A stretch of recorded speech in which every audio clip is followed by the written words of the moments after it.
आज पहली जिस खबर का जिक्र करने वाले हैं वो पड़ोसी देश बांग्लादेश से जुड़ी हुई खबर है। बेहद खास खबर है क्योंकि बांग्लादेश में अल्पसंख्यक हिंदुओं के खिलाफ जारी हिंसा और असुरक्षा के माहौल के बीच मयमनसिंह जिले से सामने आई ताजा घटना ने पूरे देश में हिंदू समुदाय की चिंता और दहशत को और ज्यादा गहरा दिया है।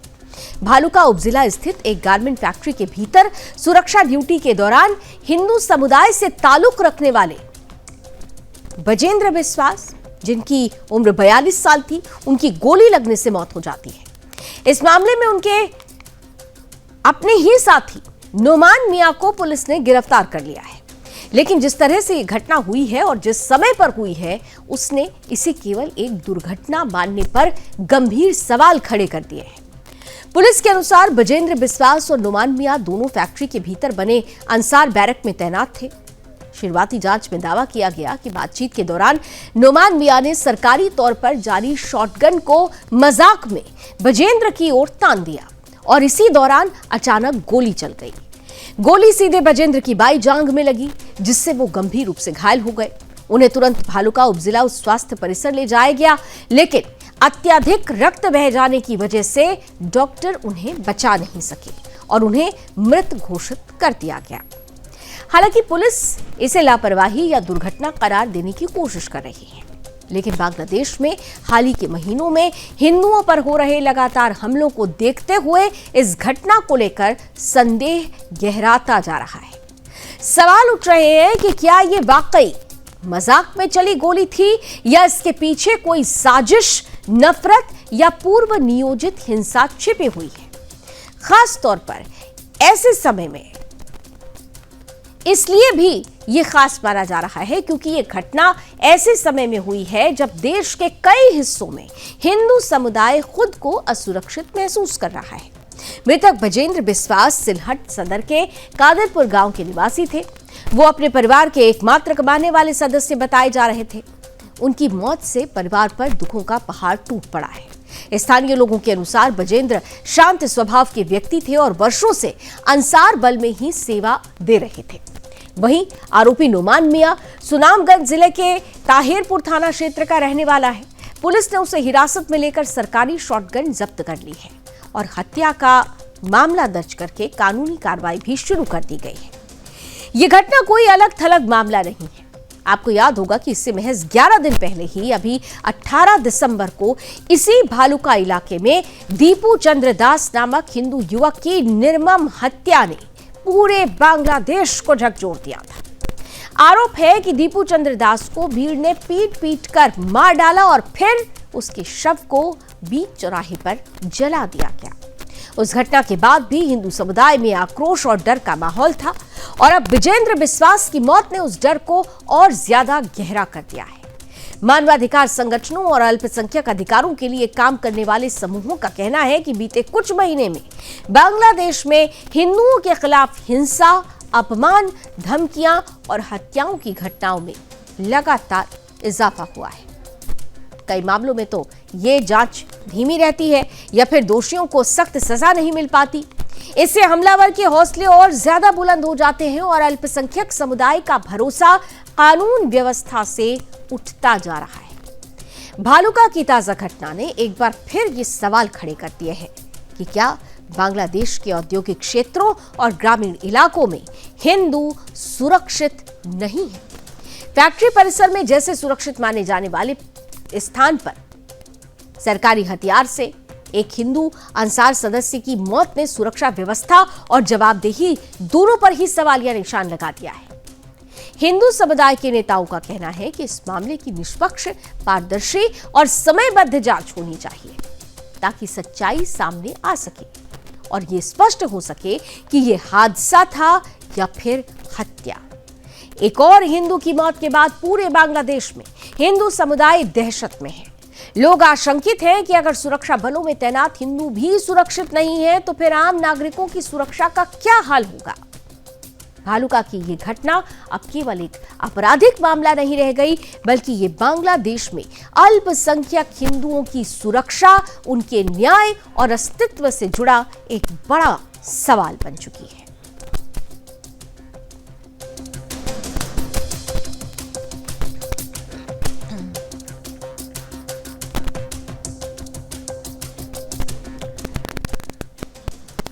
इधर बांग्लादेश में हिंदुओं पर हो रही हिंसा ने नेपाल में काफी गुस्सा पैदा कर दिया है। नेपाल के कई शहरों में पिछले कुछ दिनों में बड़े बड़े विरोध प्रदर्शन हुए हैं।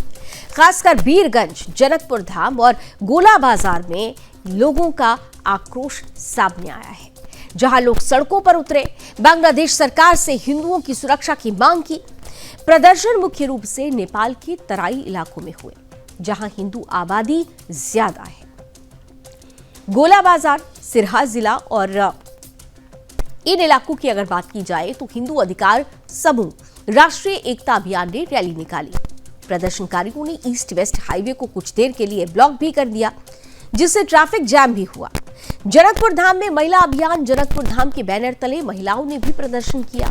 वहीं वीरगंज में जमीयत उलेमाए नेपाल, बारा और परसा जिला कमेटी ने भी अलग से रैली निकाली, जिसका नेतृत्व उपाध्यक्ष मौलाना अली असगर बदनी ने किया। इन रैलियों में हिंदू और मुस्लिम दोनों समुदाय के लोग शामिल हुए। लोगों ने कई नारे लगाए, जैसे हिंदुओं की हत्या बंद करो, अल्पसंख्यकों की सुरक्षा सुनिश्चित करो, मानवाधिकार का सम्मान करो, दीपू चंद्र दास के कातिलों को फांसी दो, बांग्लादेश सरकार मुर्दाबाद, मोहम्मद यूनुस मुर्दाबाद जैसे नारे भी यहां पर इस आक्रोश के दौरान सुनाई दिए। मांग साफ थी कि बांग्लादेश में हिंदुओं पर हो रही हिंसा रोकी जाए और उनकी जान माल की सुरक्षा हो। बात कर लेते हैं विदेश मंत्री डॉक्टर एस जयशंकर की, जो बुधवार को बांग्लादेश के दौरे पर जाएंगे, जहां वो बांग्लादेश के पूर्व प्रधानमंत्री और बांग्लादेश राष्ट्रवादी पार्टी यानी बीएनपी की अध्यक्ष बेगम खालिदा जिया के अंतिम संस्कार में शामिल होंगे। खालिदा जिया का मंगलवार को लंबी बीमारी के बाद निधन हो गया। 80 वर्ष की थीं वो। उनके निधन से बांग्लादेश की राजनीति में एक युग का अंत माना जा रहा है, क्योंकि खालिदा जिया न केवल देश की सबसे प्रभावशाली नेताओं में शुमार थीं, बल्कि दशकों तक सत्ता और विपक्ष दोनों में केंद्रीय भूमिका निभाती रही। खालिदा जिया को बुधवार को पूरे राजकीय सम्मान के साथ दफनाया जाएगा। उन्हें उनके पति और बांग्लादेश के पूर्व राष्ट्रपति जियाउर रहमान की कब्र के बगल में सुपुर्दे खाक किया जाएगा। उनके निधन पर बांग्लादेश सरकार ने 3 दिन का राजकीय शोक घोषित किया है। इसके साथ ही जिस दिन उन्हें दफनाया जाएगा, उस दिन देश भर में सार्वजनिक अवकाश भी घोषित किया गया है। राजधानी ढाका समेत पूरे देश में सरकारी भवनों पर झंडे आधे झुके रहेंगे और विभिन्न राजनीतिक दलों और सामाजिक संगठनों की ओर से शोक सभाओं का आयोजन किया जा रहा है। खालिदा जिया बांग्लादेश राष्ट्रवादी पार्टी के लंबे समय तक प्रमुख रही हैं और 3 बार देश की प्रधानमंत्री भी रही हैं। उन्होंने पहली बार 1991 में प्रधानमंत्री पद संभाला था, जब बांग्लादेश में सैन्य शासन के बाद लोकतंत्र की वापसी हुई थी। इसके बाद वो 1996 और फिर 2001 से 2006 तक प्रधानमंत्री रही। उनका राजनीतिक जीवन आवामी लीग की नेता और मौजूदा सत्ता पक्ष की प्रमुख शेख हसीना के साथ लंबे समय और तीखे राजनीतिक संघर्ष से भी जुड़ा रहा है। दोनों नेताओं की प्रतिद्वंद्विता ने दशकों तक बांग्लादेश की राजनीति की दिशा तय की। खालिदा जिया के निधन पर भारत ने भी गहरा शोक व्यक्त किया। प्रधानमंत्री नरेंद्र मोदी ने सोशल मीडिया के जरिए संवेदना प्रकट करते हुए कहा कि पड़ोसी देश के विकास और भारत बांग्लादेश संबंधों में उनके योगदान को हमेशा याद रखा जाएगा। प्रधानमंत्री ने लिखा कि ढाका में पूर्व प्रधानमंत्री और बांग्लादेश राष्ट्रवादी पार्टी की अध्यक्ष बेगम खालिदा जिया के निधन की खबर सुनकर उन्हें गहरा दुख हुआ है। उन्होंने खालिदा जिया के परिवार और बांग्लादेश के लोगों के प्रति हार्दिक संवेदना व्यक्त की और ईश्वर से परिवार को इस दुखद घड़ी में शक्ति देने की प्रार्थना की। प्रधानमंत्री मोदी ने अपने संदेश में 2015 में ढाका में खालिदा जिया से हुई सौहार्दपूर्ण मुलाकात को भी याद किया। उन्होंने कहा कि उनकी दूरदृष्टि और विरासत भारत बांग्लादेश साझेदारी को आगे भी दिशा देती रहेगी। ये संदेश ऐसे समय में आया है जब दोनों देशों के संबंधों में कई रणनीतिक, आर्थिक और सुरक्षा से जुड़े पहलुओं पर लगातार संवाद चल रहा है। खालिदा जिया के निधन के बाद बांग्लादेश की अंतरिम सरकार के मुख्य सलाहकार मोहम्मद यूनुस ने भी देश को संबोधित किया। उन्होंने कहा कि वो जानते हैं कि पूरा देश इस समय शोक की लहर में है और लोगों से अपील है कि वो इस कठिन समय में धैर्य बनाए रखें। मोहम्मद यूनुस ने नागरिकों से नमाज जनाजा समेत अंतिम संस्कार की औपचारिकताओं को शांतिपूर्ण ढंग से संपन्न कराने में प्रशासन का सहयोग करने का आग्रह किया। खालिदा जिया का निधन ऐसे समय में हुआ है जब बांग्लादेश गंभीर आंतरिक चुनौतियों से जूझ रहा है। हाल ही के महीनों में देश में राजनीतिक हिंसा, विरोध प्रदर्शन और तोड़फोड़ की घटनाएं सामने आई हैं। खासतौर पर हादी की हत्या के बाद बड़े पैमाने पर प्रदर्शन हुए, जिससे कानून व्यवस्था पर सवाल खड़े हुए। इसके अलावा फरवरी में बांग्लादेश में आम चुनाव होने वाले हैं और फिलहाल नामांकन की प्रक्रिया भी चल रही है। ऐसे में संवेदनशील समय में खालिदा जिया का जाना बीएनपी के लिए बड़ा झटका माना जा रहा है। राजनीतिक विश्लेषकों का मानना है कि खालिदा जिया की अनुपस्थिति में बांग्लादेश राष्ट्रवादी पार्टी के सामने नेतृत्व और रणनीति दोनों को लेकर बड़ी चुनौती खड़ी हो गई है।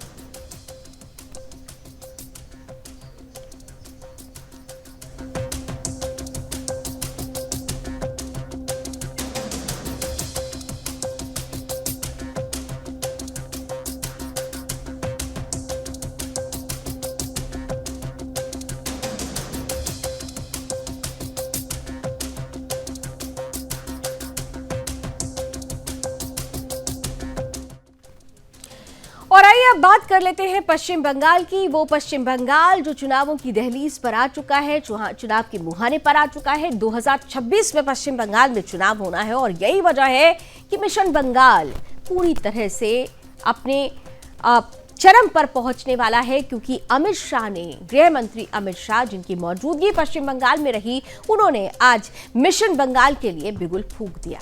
आज पश्चिम बंगाल की राजनीतिक धरती पर एक भारी चेतावनी और युद्ध जैसी घोषणा गूंजी।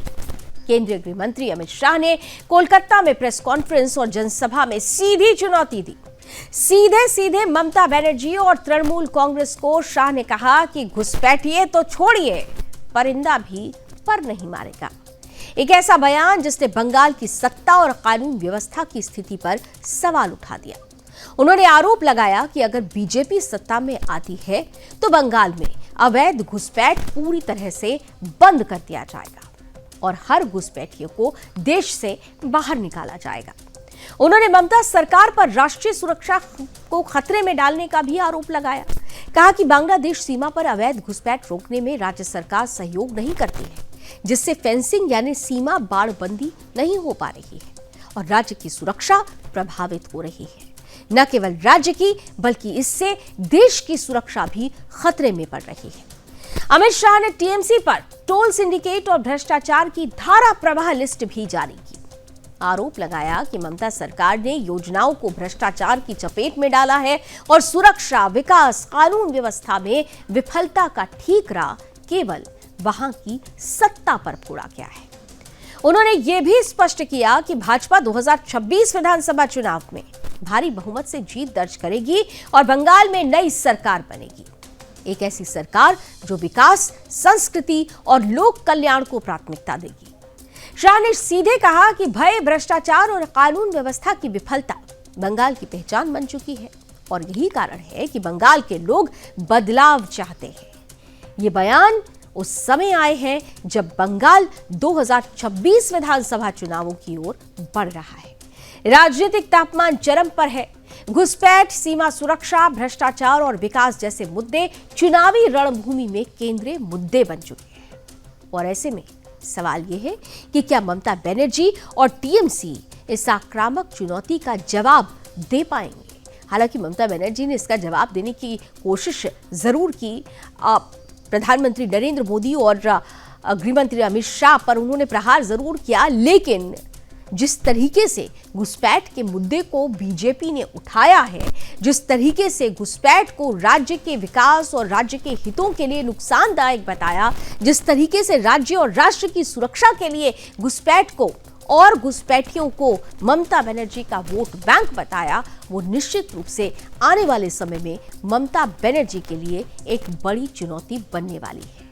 क्या बंगाल की जनता शाह की इस रणनीति को स्वीकार करेगी या फिर मौजूदा जो सत्ता है यानी ममता बनर्जी फिर से अपना घर बचा पाएंगी? इसका फैसला तो जनता जनार्दन करने वाली है, लेकिन इतना जरूर है कि 2026 में पश्चिम बंगाल में चुनाव घुसपैठियों के मुद्दे पर खास तौर से आर पार करता हुआ नजर आएगा।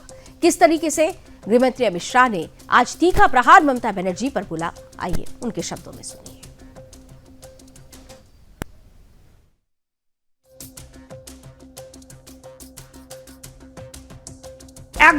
একজন দুঃশাসন এসছেন বাংলায়।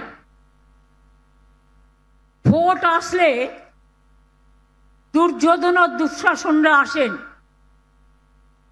ওদের চোখে দেখবেন, দু চোখে দেখলেই আতঙ্ক হবে, এই বুঝি কিছু ক্ষতি করতে এলো রে, এলো রে, এলো রে, এলো রে, গেল রে, গেল রে, গেল রে। दुशासन बाबू एसছে। कैसी मजबूत राष्ट्रीय ग्रिड बनाएंगे जो बंगाल से घुसपैठ को समाप्त कर देंगी। इंसान छोड़ दीजिए, परिंदा भी पैर नहीं मार पाए, इस प्रकार की एक मजबूत ग्रिड की रचना हम करेंगे और न केवल घुसपैठ रोकेंगे, सारे घुसपैठियों को चुन चुन कर भारत के बाहर निकालने का काम भी भारतीय जनता पार्टी की बंगाल सरकार। ममता जी, मैं आज आपको इस सार्वजनिक प्रेस वार्ता में पूछना चाहता हूं कि कौन सरकार है, कौन सी सरकार है बांग्लादेश की पूरी सीमा पर जो वाड़बंदी करने के लिए, बॉर्डर पर फेंसिंग करने के लिए जमीन नहीं देती है। अगर आप जवाब न दे पाए तो मैं ही देता हूं, आपकी ही सरकार है जो जमीन नहीं देती है, जिसके कारण फेंसिंग का काम समाप्त नहीं होता है। फिर भी भौगोलिक रूप से कठिन सीमा पर से कोई घुस कर आता है तो कहां जाता है? सबसे पहले बंगाल के गांव में जाता है। आपका पटवारी क्या कर रहा है? आपका थाना क्या कर रहा है? क्यों इसको अरेस्ट नहीं किया जाता? क्यों उस पर केस दर्ज नहीं होता? क्यों इसको वापस भेजा नहीं जाता? जवाब है क्या आपके पास? क्या बंगाल की मुख्यमंत्री जवाब दे सकती है कि असम में घुसपैठ क्यों बंद हो गई? त्रिपुरा में घुसपैठ क्यों बंद हो गई? गुजरात और राजस्थान की बॉर्डर पर घुसपैठ क्यों नहीं होती है? पंजाब की बॉर्डर पर घुसपैठ क्यों नहीं होती है? कश्मीर की बॉर्डर पर घुसपैठ क्यों नहीं होती है? सिर्फ बंगाल में क्यों होती है? क्योंकि आपकी निगहबानी में घुसपैठ कराई जाती है और बंगाल को धीरे धीरे डेमोग्राफी चेंज कर कर आप आपकी वोट बैंक को पुख्ता कर। बनर्जी के नेतृत्व में भ्रष्टाचार के कारण पूरे बंगाल का विकास एक प्रकार से थम गया है। मोदी जी की सारी लाभकारी योजनाएं जो पूरे देश में गरीबी का उन्मूलन कर रही है, यहां पर टोल सिंडिकेट के भेंट चढ़ चुकी हैं और हर योजना डेड एंड पर पहुंच चुकी है। 14 सालों से भय और भ्रष्टाचार ये बंगाल का पहचान बना हुआ है। तृणमूल कांग्रेस के 15 साल के शासन में भय, भ्रष्टाचार और कुशासन और विशेषकर घुसपैठ से बंगाल की जनता चिंतित भी है, भयभीत भी है और आशंकित भी है।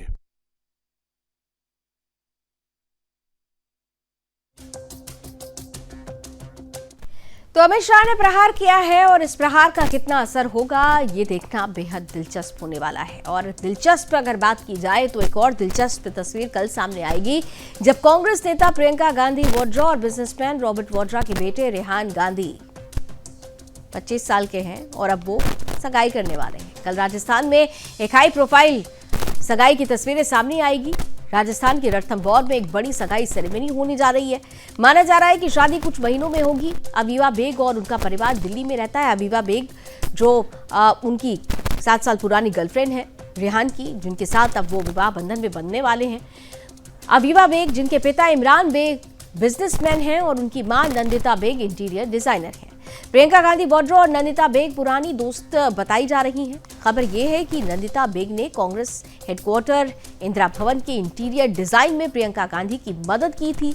सूत्र ये बता रहे हैं कि दोनों परिवार सालों से एक दूसरे के करीब हैं और रेहान और अबीबा एक ही स्कूल में पढ़ते थे।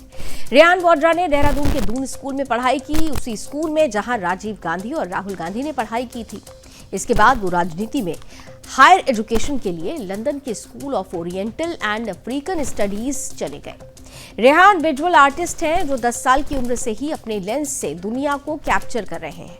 मुंबई के कोलाबा में स्थित एक contemporary art gallery APRE art house पर उपलब्ध उनकी बायो के अनुसार उनके पोर्टफोलियो में वाइल्ड लाइफ, स्ट्रीट और कमर्शियल फोटोग्राफी शामिल है।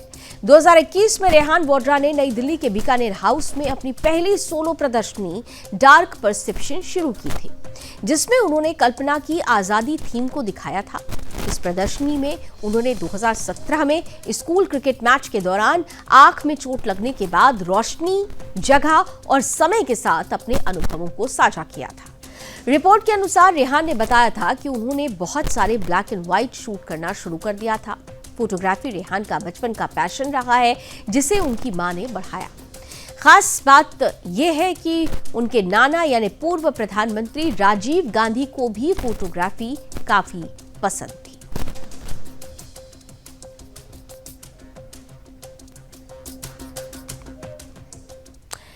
इधर अमेरिका के बड़े think tank council of foreign relations यानी CFR ने चेतावनी दी है कि 2026 में भारत और पाकिस्तान के बीच फिर युद्ध हो सकता है। CFR की report conflicts to watch in 2026 के अनुसार कश्मीर में आतंकी गतिविधियां बढ़ने से दोनों देशों के बीच टकराव की संभावना है। रिपोर्ट में बताया गया है कि अगर भारत पाकिस्तान के बीच संघर्ष होता है तो उसका असर अमेरिका के हितों पर भी पड़ सकता है। हालांकि जम्मू कश्मीर में अभी कोई बड़ा आतंकी हमला नहीं हुआ, लेकिन खुफिया एजेंसियों के अनुसार इस सर्दी में जम्मू क्षेत्र में 30 से ज्यादा पाकिस्तानी आतंकी सक्रिय हैं।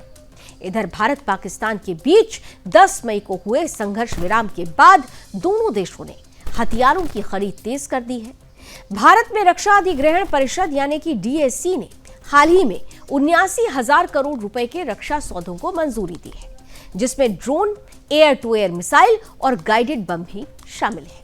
उधर पाकिस्तान ने भी तुर्की और चीन से नए ड्रोन और एयर डिफेंस सिस्टम खरीदने के लिए बातचीत शुरू की है, ताकि ऑपरेशन सिंदूर के दौरान सामने आई कमजोरियों को दूर किया जा सके। रिपोर्ट में एक और बड़े खतरे की ओर इशारा किया गया है। CFR के अनुसार 2026 में पाकिस्तान और अफगानिस्तान के बीच भी सशस्त्र संघर्ष की संभावना बन रही है। हालांकि इसका असर अमेरिकी हितों पर कम होगा। अक्टूबर में 2600 किलोमीटर लंबी डूरंड लाइन पर पाकिस्तान और तालिबान शासित अफगानिस्तान के बीच भीषण झड़पें हुई थी। दोनों देशों की सेनाओं ने कई इलाकों में एक दूसरे पर गोलीबारी की थी और सीमा चौकियां तबाह होने के दावे किए गए थे। इसके बाद दोनों देशों के रिश्ते और व्यापार बुरी तरह से प्रभावित हुए। CFR की रिपोर्ट अमेरिकी विदेश नीति विशेषज्ञों के सर्वे पर आधारित है। इसका उद्देश्य अमेरिकी नीति निर्माताओं को उन क्षेत्रों के बारे में सतर्क करना है जहां भविष्य में संघर्ष भड़क सकता है। रिपोर्ट में संघर्षों को 3 श्रेणियों यानी टियर 1, टियर 2 और टियर 3 में बांटा गया है, ताकि ये समझा जा सके कि कहां संघर्ष की संभावना और उसका असर कितना गंभीर हो सकता है। रिपोर्ट ये संकेत देती है कि दक्षिण एशिया आने वाले सालों में एक बार फिर से बड़े भू राजनीतिक तनाव यानी जियोपॉलिटिकल तनाव का केंद्र बन सकता है, जिसमें भारत पाकिस्तान और पाकिस्तान अफगानिस्तान दोनों ही मोर्चों पर हालात बिगड़ने का खतरा बना हुआ है। रूस यूक्रेन युद्ध समेत 4 और बड़े खतरे हैं, जिसका संकेत इस रिपोर्ट से मिलता है। रूस यूक्रेन युद्ध की अगर बात की जाए तो 2026 में रूस और यूक्रेन के बीच युद्ध और तेज हो सकता है। दोनों देश एक दूसरे के शहरों और अहम ढांचों पर हमले बढ़ा सकते हैं। इससे यूरोप की सुरक्षा पर बड़ा असर पड़ेगा और अमेरिका के सीधे दखल की आशंका भी बनी रहेगी। गाजा और वेस्ट बैंक में भी हिंसा की संभावना है। इजराइल और फिलिस्तीनियों के बीच गाजा पट्टी और वेस्ट बैंक में संघर्ष बढ़ने की संभावना है। हमास और इजरायली सेना के बीच टकराव से मानवीय संकट और ज्यादा गहरा सकता है, जिससे पूरा मध्य पूर्व अस्थिर हो सकता है। उधर चीन ताइवान तनाव भी चरम पर पहुंच सकता है। चीन का ताइवान पर बढ़ता दबाव 2026 में बड़े सैन्य संकट का रूप ले सकता है। रिपोर्ट के अनुसार ये टकराव अमेरिका और उसके सहयोगी देशों को सीधे युद्ध में खींच सकता है और इसलिए इसे उच्च प्रभाव वाला खतरा माना गया है। उधर ईरान इजराइल टकराव भी बन सकता है। ईरान के परमाणु कार्यक्रम और उसके समर्थित संगठनों के कारण इजराइल से सीधा युद्ध छिड़ने की आशंका है। सीएफआर के अनुसार ऐसा संघर्ष पूरे पश्चिम एशिया को युद्ध की आग में झोंक सकता है और अमेरिका के हितों को गंभीर नुकसान पहुंचा सकता है। अब सीएफआर के बारे में भी जान लीजिए। यानी CFR council on foreign relations America का एक प्रमुख और प्रभावशाली थिंक टैंक है। इसकी स्थापना साल 1921 में हुई थी।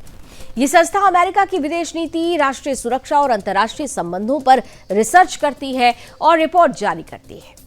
सीएफआर में पूर्व राजनयिक, सैन्य अधिकारी, प्रोफेसर और नीति विशेषज्ञ शामिल होते हैं। इस थिंक टैंक की रिपोर्ट्स और सुझावों का असर अमेरिकी सरकार, व्हाइट हाउस और कांग्रेस की नीतियों पर भी पड़ता है।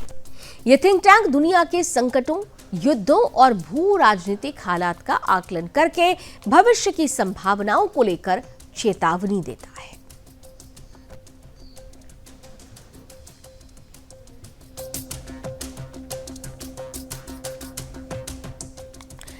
इधर बात कर लेते हैं असम एसटीएफ की, जिसने ऑपरेशन प्रभात के तहत जिहादी नेटवर्क पर बड़ी कार्रवाई करते हुए कुल 11 आरोपियों को गिरफ्तार किया है। इस कार्रवाई में असम और त्रिपुरा से जुड़े कट्टरपंथी मॉड्यूल का पर्दाफाश हुआ है।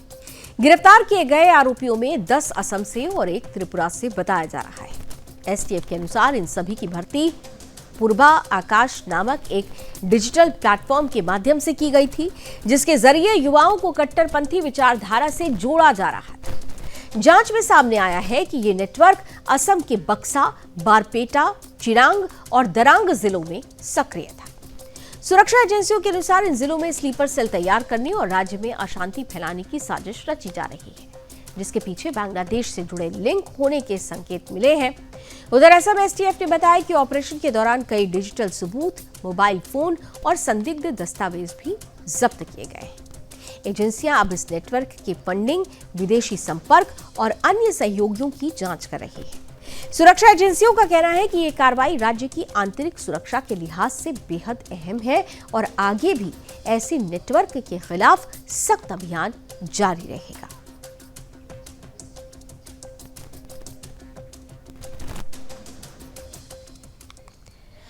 और आइए अब बात कर लेते हैं प्रभु श्री राम की नगरी अयोध्या की, जहां पर एक बार फिर से रौनक नजर आएगी। वैसे तो अयोध्या में हर दिन उत्सव है, हर पल उत्साह है, लेकिन राम की नगरी अगले कुछ दिन अद्भुत और अलौकिक पल से गुजरने वाली है। अब से 2 साल पहले 22 जनवरी को हिंदी पंचांग के अनुसार पौष शुक्ल द्वादशी के दिन रामलला मंदिर में विराजे थे। इस बार ये तिथि 31 दिसंबर को पड़ रही है। लिहाजा अयोध्या इस दिन जोर शोर से प्रतिष्ठा द्वादशी मनाने जा रही है। इस भव्य मंदिर में रामलला की प्राण प्रतिष्ठा के बाद से अयोध्या कई उत्सव और कई आयोजनों की साक्षी बन चुकी है। अप्रैल में मंदिर में राम भक्तों ने रामलला के सूर्य तिलक के दर्शन किए थे और हाल ही में लोगों ने मंदिर पर फहराई गई धर्म ध्वजा के उत्सव को भी देखा था। अब एक बार फिर अयोध्या प्रतिष्ठा द्वादशी के उल्लास में मगन होने के लिए तैयार है। राम मंदिर की स्थापना के बाद से ही अयोध्या दुनिया में तेजी से उभरती आध्यात्मिक नगरी बन चुकी है। मंदिर निर्माण और रामलला की प्राण प्रतिष्ठा के बाद से अयोध्या ने वैभव और विकास के संकल्प को सिद्ध होते हुए देखा है। ऐसे में प्रतिष्ठा द्वादशी का ये उत्सव अयोध्या के लिए और भी ज्यादा विशेष हो गया है। इस अवसर पर राम की नगरी में 28 दिसंबर से 2 जनवरी तक धार्मिक एवं सांस्कृतिक कार्यक्रमों की धूम रहने वाली है। एक तरफ मंदिर प्रशासन प्रतिष्ठा द्वादशी की तैयारियों में जुटा है, तो दूसरी ओर ट्रस्ट की ओर से ये साफ कर दिया गया है कि 31 दिसंबर को राम मंदिर पूर्ण रूप से खुला रहेगा। इतना ही नहीं, 31 दिसंबर को श्रद्धालुओं के लिए दर्शन पूरी तरह से सुचारू रहेंगे। इस दिन भक्तों को न केवल प्रभु श्री राम के दर्शन का सौभाग्य मिलेगा, बल्कि उनके भव्य श्रृंगार और विशेष अभिषेक के दर्शन का भी लाभ मिलेगा। रामलला की प्रतिष्ठा द्वादशी के अवसर पर अयोध्या वेद मंत्रों और राम नाम की गूंज में मगन रहेगी। कार्यक्रम का आयोजन अंगद टीला पर किया जाएगा। ट्रस्ट ने इस कार्यक्रम के लाइव प्रसारण के लिए भी अनुरोध किया है और सांस्कृतिक कार्यक्रमों के लिए मालिनी अवस्थी, अनूप जलोटा जैसे तमाम जो बड़े कलाकार हैं, भजन गायक हैं, उनको आमंत्रण दिया गया है। साथ ही अतिथियों का भी यहाँ जमघट होगा। मुख्य अतिथि के रूप में यहाँ पर रक्षा मंत्री राजनाथ सिंह की उपस्थिति रहेगी। वहीं मुख्यमंत्री योगी आदित्यनाथ भी इस अवसर पर अयोध्या यानी प्रभु श्री राम की नगरी में उपस्थित रहेंगे।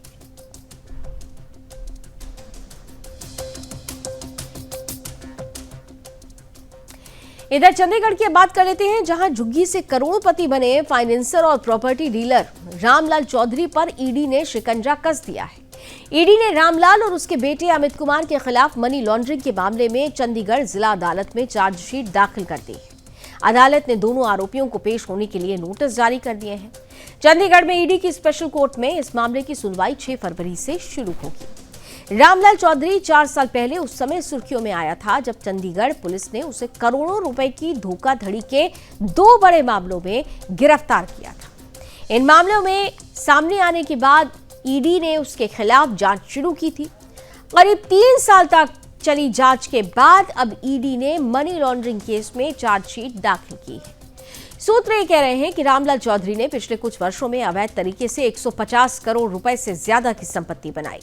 इस दौरान उसने गुरुग्राम के कारोबारी और रेवाड़ी के रिटायर्ड अफसर से भी करोड़ों की ठगी मारी। पुलिस कार्रवाई के दौरान उसके पास से BMW और मर्सिडीज जैसी लग्जरी गाड़ियां भी बरामद हुई हैं। ईडी अब उसकी सभी चल अचल संपत्तियों की जांच कर रही है और ये पता लगाया जा रहा है कि आखिर इतनी बड़ी संपत्ति किस तरह से अर्जित की गई। पुलिस के अनुसार करीब 5 दशक पहले रामलाल चौधरी मजदूरी किया करता था। वो साल 1976 में चंडीगढ़ आया और राम दरबार कॉलोनी की झुग्गी में रहने लगा। शुरुआत में वो छोटे मोटे काम और रेहड़ी लगाकर गुजर बसर किया करता था। धीरे धीरे उसने पुलिस और नेताओं से संबंध बनाए और फाइनेंस के काम में उतर गया। पुलिस और नेताओं से नजदीकी का उसने फायदा उठाया। ईडी की जांच में सामने आया है कि रामलाल लोगों को पुलिस और प्रशासनिक मामलों में राहत दिलाने का लालच देकर मोटी रकम वसूलता था।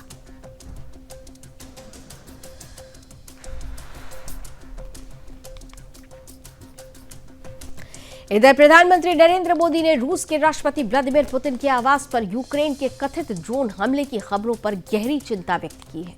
उन्होंने सोशल मीडिया प्लेटफॉर्म एक्स पर एक पोस्ट में कहा कि मौजूदा समय में कूटनीतिक प्रयास ही दुश्मनी खत्म करने और शांति हासिल करने का सबसे अच्छा तरीका है। पीएम मोदी ने सभी संबंधित पक्षों से अपील की कि वो इन प्रयासों पर ध्यान केंद्रित रखें और ऐसे किसी भी कदम से बचें जो इन्हें कमजोर कर सकता है। दरअसल प्रधानमंत्री नरेंद्र मोदी और व्लादिमीर पुतिन बहुत अच्छे दोस्त हैं और दोनों नेता एक दूसरे का काफी सम्मान करते हैं।